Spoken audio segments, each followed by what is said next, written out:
Hi, it's me again. Kung hindi nyo na itatanong, ang tito ko ay isang dakilang panday. Huwag kayong mag-alala at dadalhin ko kayo ngayon sa mahiwagang pandayan. At since pamangkin ako ng isang dakilang panday, dapat mayroon din akong kapangyarihan. Pangyarihang tumakbo ng mabilis. Gaya neto. Na-realize ko, kakapagod pala tumakbo. Habang ako papunta sa tirahan ng isang dakilang panday, ay nadaanan ko itong munting tulay. Ang tulay na po ito ay nagdudugtong sa dakilang lupain ng mga panday at lupain ng mga normal na tao. Kapag ikay pupunta sa dakilang lupain ng mga panday, makakita ka ng mga nyog nila. Tingnan nyo naman tong nyog nila. Tawag dyan ay small coconut tree.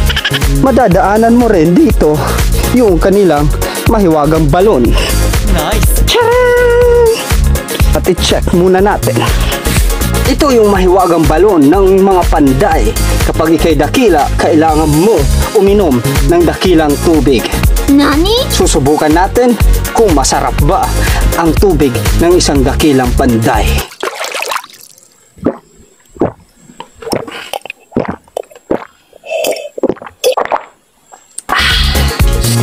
Kapag ikay papunta sa bahay ng dakilang panday, makikita mo ang pag-akyat sa kanila na hindi lang basta-basta. Lahat yan ay may mga patibong. Mag-iingat tayo, baka tayo tamaan ng lumilipad na flying saucer.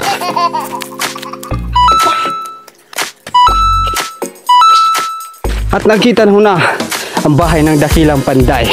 Ganito tumawag ng isang dakilang panday.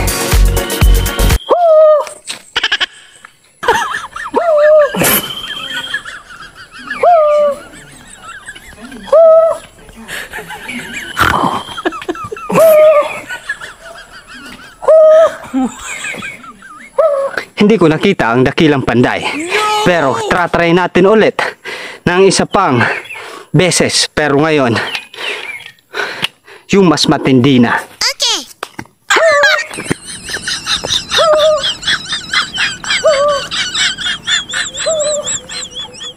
Nakita na natin yung dakilang panday. Ako si Danilo Labante, na dating panday. At ito ang mahiwagang pandayan. Yung pandayan nagsusuot ng bota, proteksyon sa kanyang mga kamay, hindi sa paa. Ang nakikita nyo pong ito ay tinatawag na balalong. At ito naman, yung tinatawag na Landerson. Ang gamit po nito ay pag nakahawak ka ng mahiwagang sarotso. Yes po, sarotso po tawag dito. Ipupukpok mo dito sa Landerson. Ipapakita ko sa inyo ngayon kung paano nag-work yung Landerson at ang sarotso. Ngayon, ito yung mahiwagang espada na gagawin natin. Ang una mong gagawin ay iinitin mo itong mahiwagang espada. Mamaya at papakita ko sa inyo kung paano siya iniinit. Okay. Tapos, kapag mainit na, kailangan mo umupo dito sa upuan na to.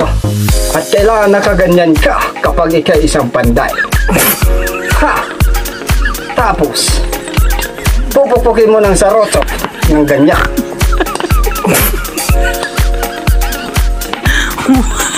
Ang pagpapanday. Pwede naman din, para mas effective yung pagpapanday mo, ay kailangan nakaganito ka. Nani?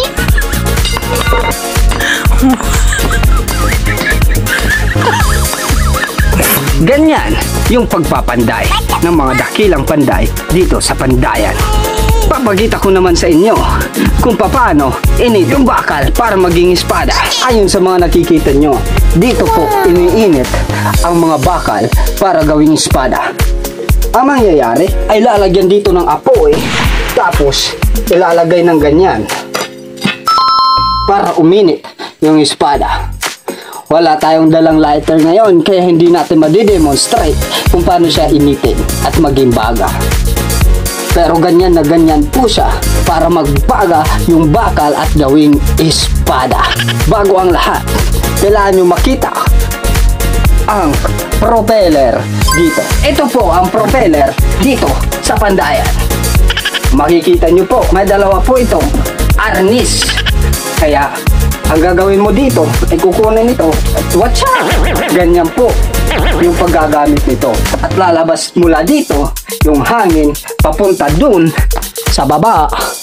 Diyan, para ihipan yung apoy at magiging baga na yung ating bakal para gawing espada ng panday. Tingnan nyo po yung ating mahiwagang propeller. Ito po yung propeller at yan po sa butas na yan ang tambutso para lumabas yung hangin papunta sa apoy. Kung may balak kayo magpagawa ng mga ganito, contact nyo lang ang mga tao na to. So, that's it for today at sana may natutunan kayo.